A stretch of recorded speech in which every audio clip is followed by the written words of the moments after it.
Good afternoon, good evening, good morning, everyone. Welcome to this session at the Paris Peace Forum on Private-Public Partnership for an Inclusive Recovery. I am Camille Putois, CEO of Before-IG, Business for Inclusive Growth. That is a coalition of 40 major companies partnering with the OECD to fight against inequalities. The coalition was launched in 2019 by the French presidency of the G7, and it coordinates with governments to advance inclusive growth. I am delighted to be the moderator of this session. Let me introduce the speakers. Mr. Secretary General of the OECD, Angel Gurria, Pascal Lamy, President of the Paris Peace Forum, Jean-Marc Olagnier, CEO of Accenture in Europe, and Kirill Courboin, CEO of JP Morgan in France. The COVID-19 crisis has hit the most vulnerable the hardest. And we also know, seeing social movements, that systemic discriminations persist in developed countries. There is today a genuine desire to build back better. The task is complex, but it requires, above all, coordination between governments and businesses. And this is exactly the topic of this session. How are we going to build back better together, businesses and governments? Before we start this session, a few words about the conclusion of the board meeting of Before-IG that has just finished. And as I said, the coalition is composed of 40 major companies. And they have adopted a strong roadmap for an inclusive recovery. They have decided to reject the temptation to return to business as usual. There was a consensus among all the member companies of the coalition. So they have adopted a strong roadmap that covers several issues that we are going to discuss in a few minutes: supporting workers at risk of automation, stepping up work-based learning, bridging digital divide, living wage, inclusive sourcing, impact measurement, etc. But what is very important for our topic today is that the coalition called for a joint approach of these issues, a joint roadmap shared by governments and businesses, calling them to coordinate their efforts. So my first question will be for Angel Gurria, Secretary General of the OECD. Inequality is the key issue. How does the crisis expose and reinforce inequalities? How can public responses to the crisis pave the way to new economic models that are more socially sustainable and resilient? Thank you very much, Camille. It's as bad as it gets. I mean, we've had 1.3 million dead, and we've had 50 million infections, and it's growing all the time. It's moving. One of the problems that we have is we don't know when it will stop and how much it will cost eventually. But we know it is hitting the most vulnerable hardest, as you mentioned. And I would say women, not only because they normally do a lot of unpaid work, but also because they are about 70-75% of the frontline workers, the frontline defense with doctors, nurses, paramedics, etc. So they have taken, and then they have to do the task at home. Now, of course, on top of that, they have to take care of the children at home when then they have to go and work, and the children no longer have classes in many of the countries. In some of the more developed countries, they've come back to school, but in many, they're still at home. And they have to take care of all that. But it's also the elderly. It's also the young that are frustrated because of how they're going to move forward. The children, but it's also a very great divide about skills. The upskilling, the reskilling, and as was mentioned by Jamie Dimon in the presentation of a while ago in the board, basically this time around, different from the 2008-2009 crisis, where the middle skilled were more affected. This time it's the lower skilled that is being more affected, and that is going to be more difficult to get them back in contact with the markets, because we know that the post-COVID is going to be a world which is going to take more digital skills, and the lowest skilled are going to suffer most. It's going to take more time. It's going to take more effort, etc. We at the OECD have created, actually, in response to these needs, even before the COVID, but particularly after the COVID, we called it the WISE Center. It's Center for Well-Being, Inclusion, Sustainability, and Equal Opportunities, WISE. And what we do is we put everything that we know about the question of equality and how to stop the inequalities from getting broader and wider or deeper. Now, the other question is about public responses. Well, here the question is, of course, central banks are heroes, but they have to continue to be heroes for quite some time. So lower, longer is now, I would say, a way of life for quite some time. But the fiscal side, now they have to be accompanied, and they have to be strengthened, and they have to be, supported by the governments. And a very good example, you have a bank that is now being funded by the flexibility of the central banks.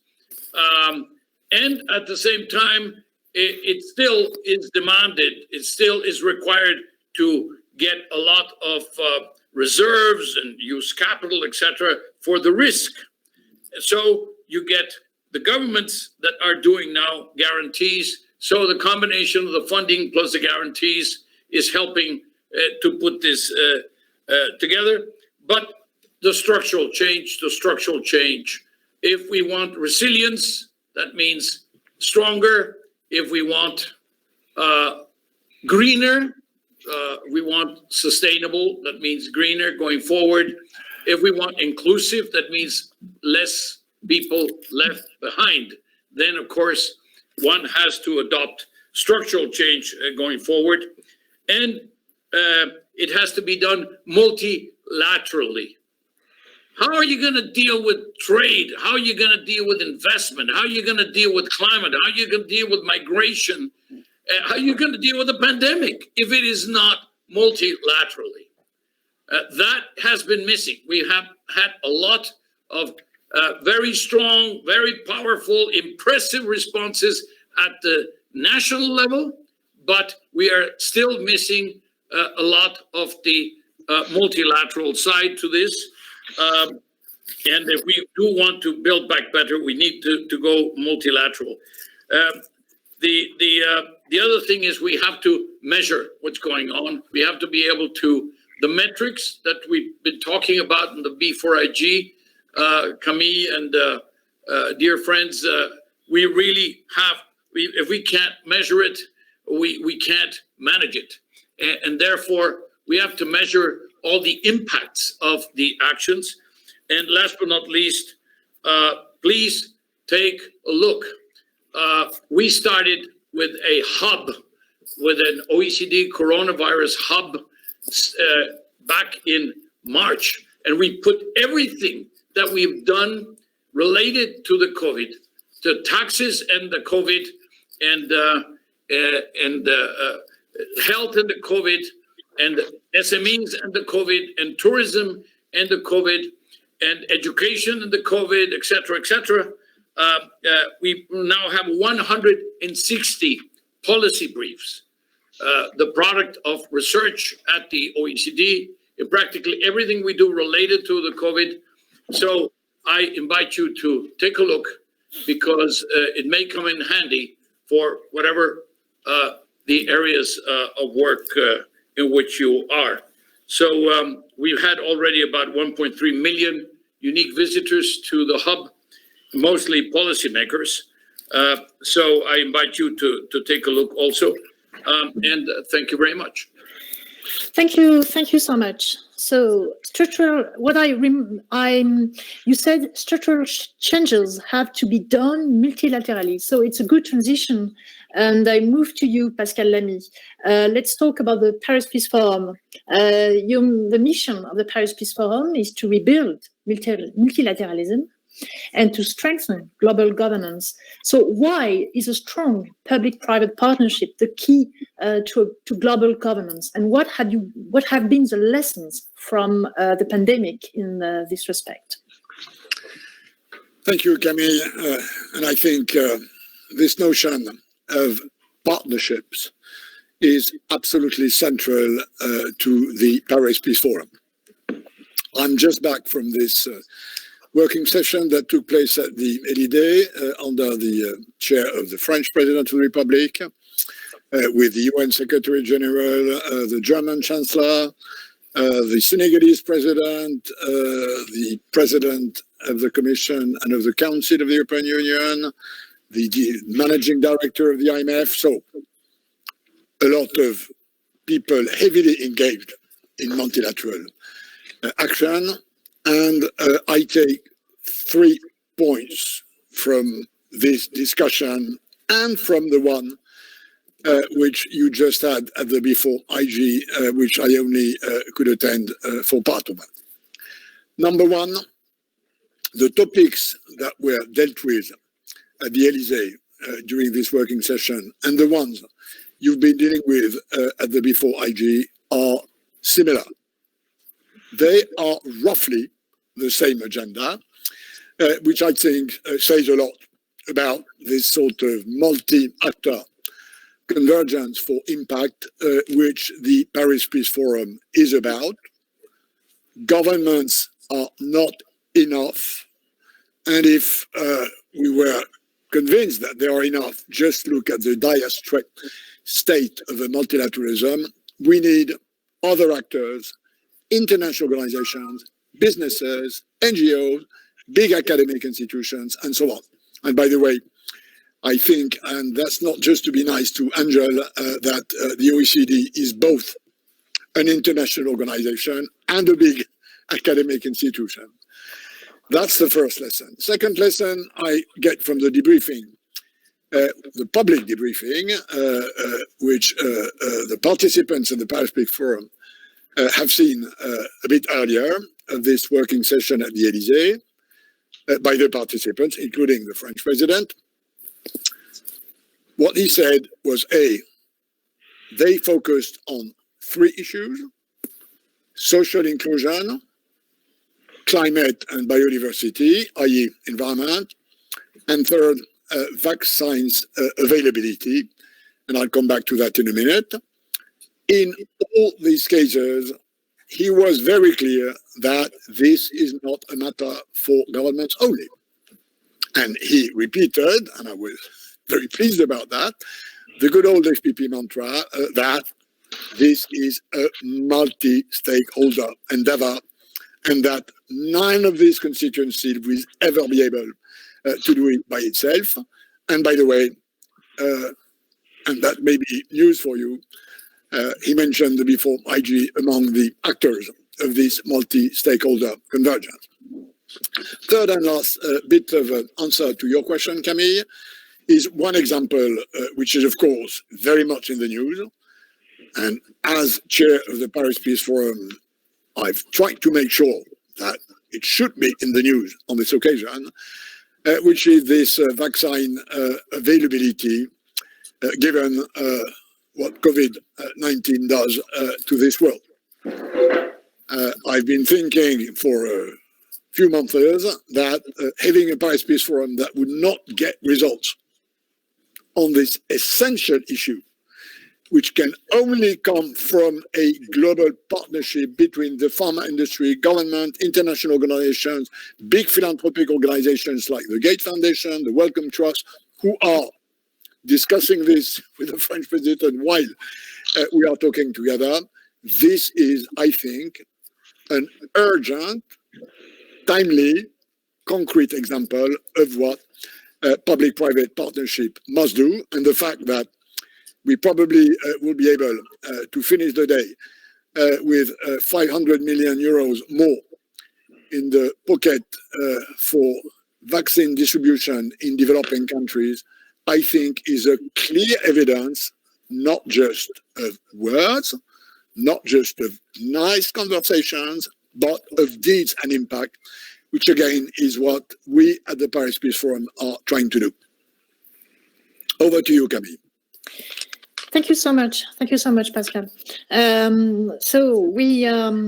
It's urgent, we converge, and we walk the talk. So it's very, very, very important. I move to Jean-Marc now, and let's move to the business point of view on this question. So what are the key challenges and risks that you see affecting employees given the pandemic? And what do you think are the responsibilities of businesses to build an inclusive recovery and prepare the future of work? Thanks, Camille, and thanks for the opportunity, because I very much agree with Mr. Lamy about the fact that it's a multi-stakeholder approach. And certainly, as business leader, I am more than happy to represent what we can do as business leader to navigate this incredible situation. And that will be maybe my first comment, is we are dealing with historical time and very unique for business leader, because there is no management book where you learn about COVID. In the last 6 months, we have had to be extremely pragmatic, and sometimes it has been a big lesson of humility for us as business leaders to learn with pragmatism how to deal with something that we have never seen at this scale. Nevertheless, we start to learn, since 6 months after China, Italy, the rest of Europe, US, and we have started to understand what does it mean to deal with this. And certainly, it has been common to say that it's a major acceleration of trend. And yes, we are going to move into a more digital economy. I hope it will be also a more sustainable economy and a lower carbon economy as well. But I think it's more than an acceleration of trend. From my observation across the world, it is in very many industries, I would say, a kind of moment of truth, a paradigm shift in terms of reinvention of the way we do business. I think it's that big, and with that acceleration of technology and sustainability, we are going to see a reinvention of industries, like in mobility, like in energy, like in retail. And this is certainly something very serious for us to take into account. And yes, in that perspective, on that context, it will have massive impact on job. It will have massive impact on the way we do the work. We will have to reinvent many things in the way we do the work. And that's where I come to your point around more specifically the impact. We have learned by population, we have looked at the impact by population, and it's clear to see that there are a disproportionate impact on workers. We are already in disadvantaged situation, if I may. Look at young people that may not have access to work right now or to find job. Look at people in the mid-category or in the gig economy that will see automation and lack of opportunity to do their job. We clearly see that COVID is also impacted in some way the progress we have made on equality in the past. And this is why it's also very important for us to mobilize ourselves. So what can we do as business leaders? And I think this is something that we are taking very seriously. I represent an organization that employs 500,000 people across 100 countries. 500,000 people. So I really feel that my responsibility goes way beyond deliver good profit on earning, but also having really a social responsibility to do the right things for the planet and certainly for the people we employ. And the first one was safety. And I can tell you safety has been a big topic. Since January in China, and now, dealing with those 100 countries, it has been a serious topic. And frankly, we are not out of the wood, as you have all here. We have defined protocols, ways to work in order to maximize people's safety. We are very proud about what we have been able to achieve, and we're going to continue to work hard because we have to get that commitment to our people that we employ a responsible way and in a more safe way. And as you see, it is still not very easy with all the different things going on in different parts of the world. The second big commitment that we are taking is clearly on reskilling and upskilling. We have developed our own experience because we are in the technology business, and we have had to adapt ourselves on a continuous basis because technology and the acceleration of the technology innovation has been, something that we have to deal with.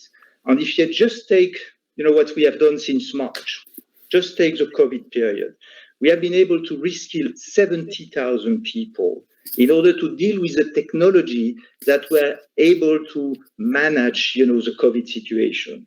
And we have developed new ways of training, new ways to do training in a very effective ways, to do upskilling and reskilling of people that needs to be trained in a different way for the future. But what does it mean? We want to do beyond that. We want to expand our duty, to our communities, because we believe we have a responsibility also vis-a-vis our communities. And clearly, we certainly have a focus on people that have been disadvantaged. We see the impact of COVID clearly impacting more those populations than ever.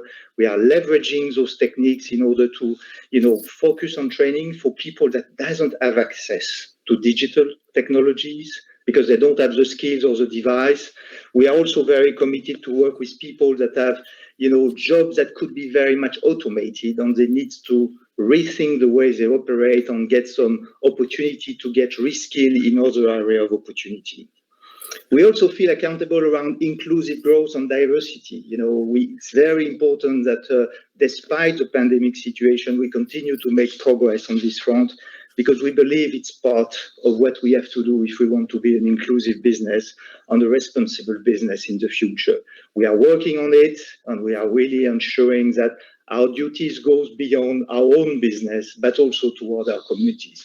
And frankly, many more. And as you know, Camille, that's why we are very proud to contribute to this Business for Inclusive Growth initiative, because we have to work with the different initiatives in order to represent what we do, but also do more vis-a-vis our communities and the different people we are working with. So back to you, Camille. Thank you so much. But it's very important to share examples, to give flesh to what we are talking about that is so abstract, so theoretical. So it's very important. And so I turn to Kirill. How does JP Morgan as a corporation approach inclusive growth? And what is your take on public-private partnership to bring about inclusive recovery? So Camille, exclusion is clearly a global issue.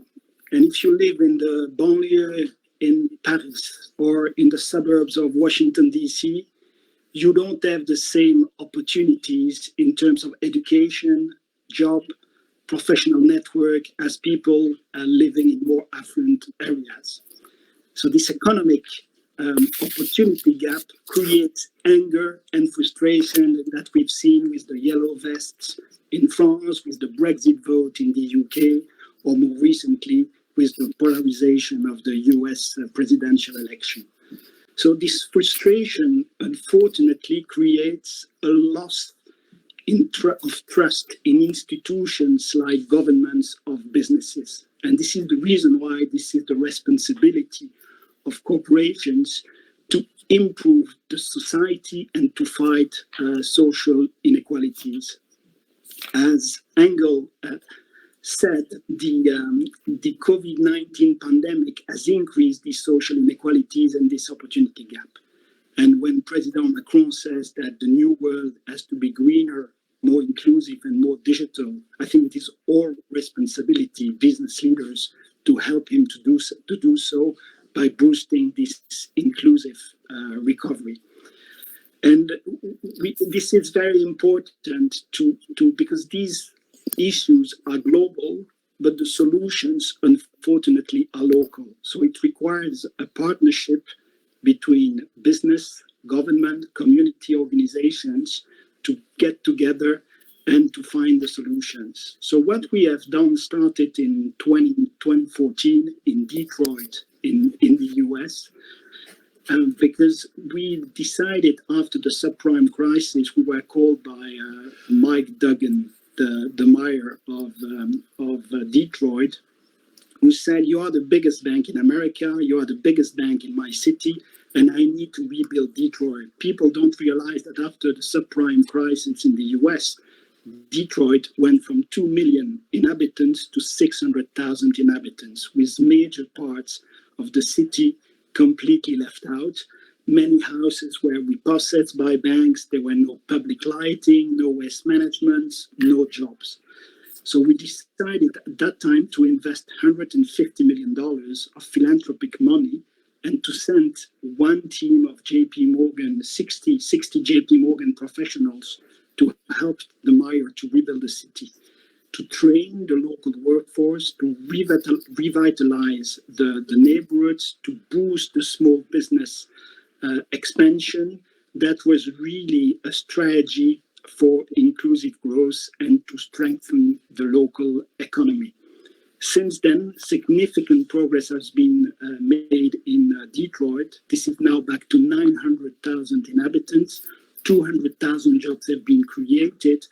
And that was indeed teaming with the public sector, with the private initiative, with philanthropic money to develop things like strategic neighborhood fund, where we basically all together commit money to rebuild cities, to redevelop local infrastructures, and that helped a lot. We also created a fund to finance color entrepreneurs, black people, because the most important population in Detroit is from black origin, and that was also extremely helpful to develop that business.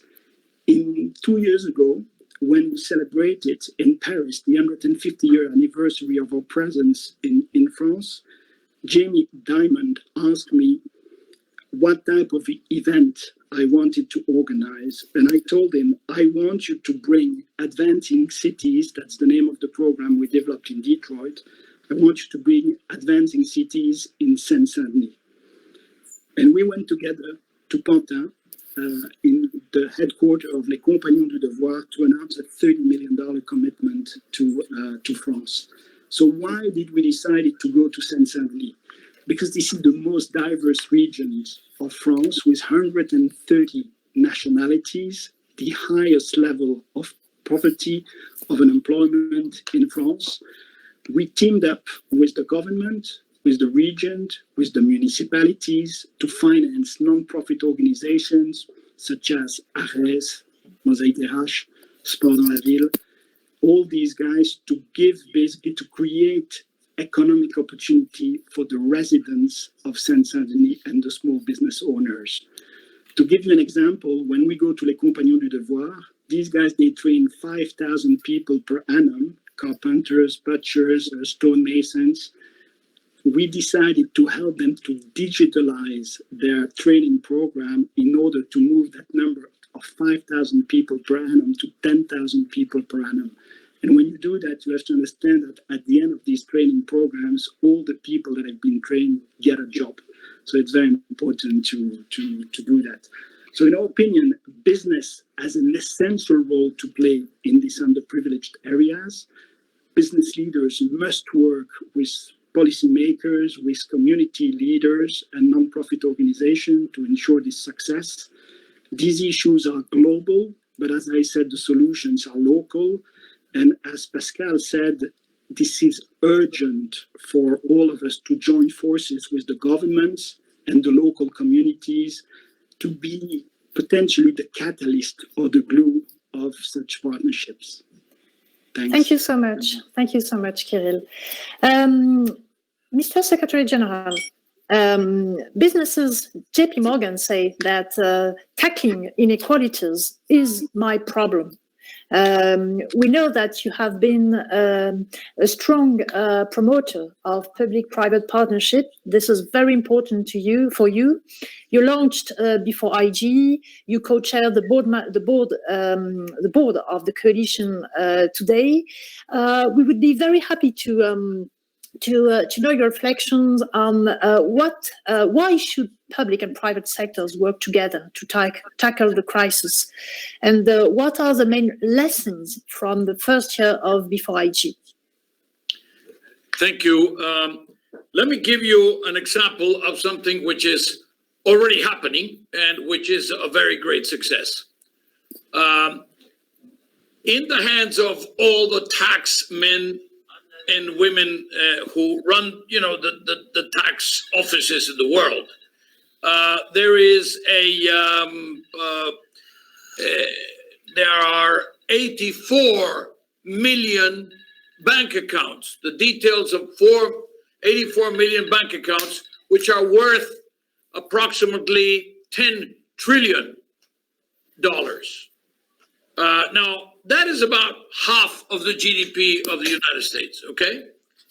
And now it's possible to know where they are coming from and who took them where and how, and all the details of all these accounts. Now, this is a very dramatic example. Without the banks, it would not be possible to do this. And at the same time, without the governments having decided through the G20 that they wanted to do this, it wouldn't have been possible either. Now, remember where the B4IG came from. It came from the G7, from Biarritz. That's where it was launched. We were at the Elysee there to launch it. And some of the things that have happened, there's very clear signs of convergence in terms of creating standards, preaching with example. All these things that what we've been told in terms of Accenture or JP Morgan. You don't need to go too far. You just need to just mention it, the fact that you're doing it. And it becomes a very dramatic example of how it is within the bailiwick, within the possibilities of companies to be able to move towards inclusive growth. Corporates, investors, governments, social partners, other stakeholders now are converging on the impact, on the effectiveness of the actions, on the investments, on the type of the instruments. We're also moving from theory to practice, because first there was a pledge. Now there's a definition of what each one of the commitments in the pledge mean. That is being translated into specific projects. There's a project incubator. The incubator has already produced 12 very large and very important projects, which are happening along the lines of what our two colleagues have just told us here, which are very specific and very concrete. So this is happening. And also, when you're talking about 500,000 employees, or 100 countries, but then what have you done?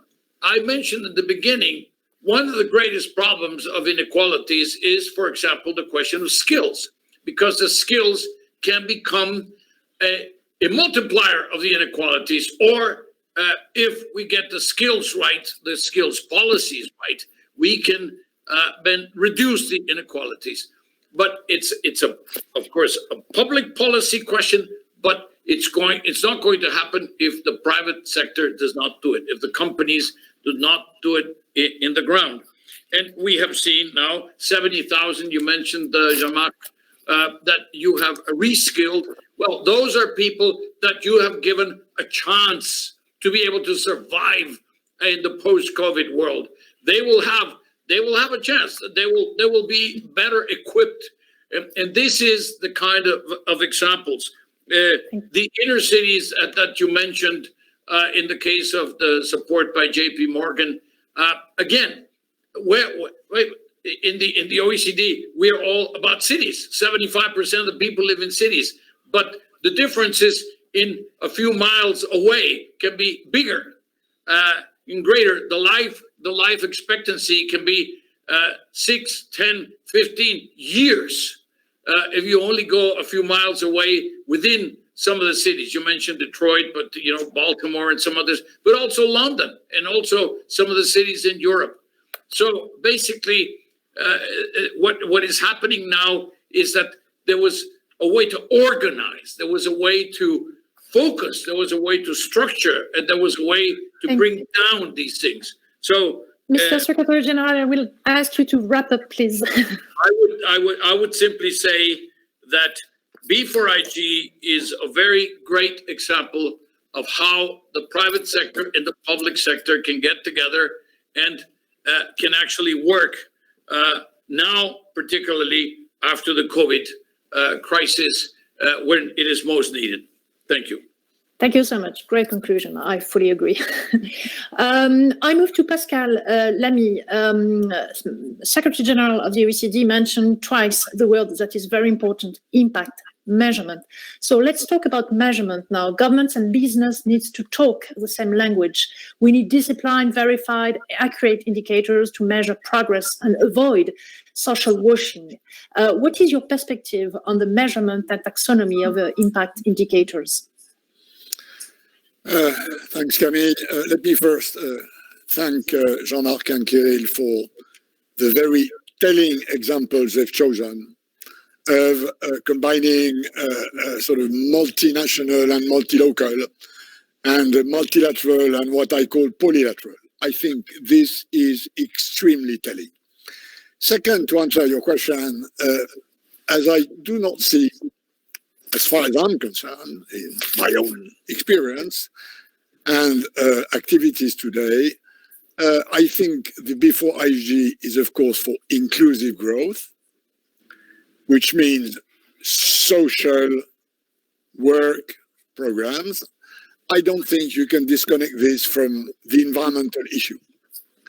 I think the social transformation that COVID will necessitate and the ecological transition, which we also need, have to go hand in hand. And on this, I have a precise answer to your question, Camille. I think what we're all trying to do in taxonomy terms, i.e. adopting a single grid of measuring, analyzing what business does, and notably finance and big finance, and social and environmental objective is absolutely essential. I think there is a big interest on the side of public authorities to have something of this kind. There is also a big interest on the side of ministers because if they all do it their own way, they will have problems and they will be accused of being, doing social washing or greenwashing. So there is a huge conversion there. And this has to be done cooperatively and at global level. And we all know that we will need a huge amount of private finance in order to succeed in this energy and ecological transformation. We all know that roughly 90% of the available funding is in the private sector. So this is one more example where we should, and the Paris Peace Forum will keep doing it, including for next year, based on the European experience, but also hopefully what will now be a bit more vibrant on the US side. So a common taxonomy to measure what the B4IG participants do in social and environment, I think, is something we should work on. Thank you so much. We run out of time, so I will ask Jean-Marc and Kirill to be very quick. Jean-Marc, so what do you expect from the public sphere for this joint roadmap for an inclusive recovery? Could you illustrate with one example Yeah, I can give, I think, some very simple example of, how this collaboration can make the difference. I talk about, massive change that we will expect in the different industries we see on the world, and we will have to deal with massive transition. When you look at a territory level, a city level, or regional level, we have to deal with a portfolio of industries and businesses that will go through massive transformation.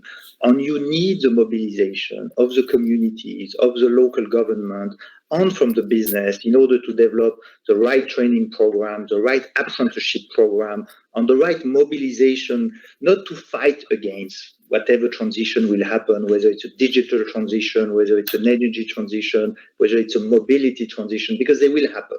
But we have to anticipate, prepare, and work with the local communities in order to make it happen. And if I can conclude on just one example, which is very personal because I have children, and I really believe that for young people, young workers, we all have to do something. And I think I'm very pleased as Accenture to support some local initiative around specifically young people that needs to find a job. There are a great initiative in France that we are supporting, for example.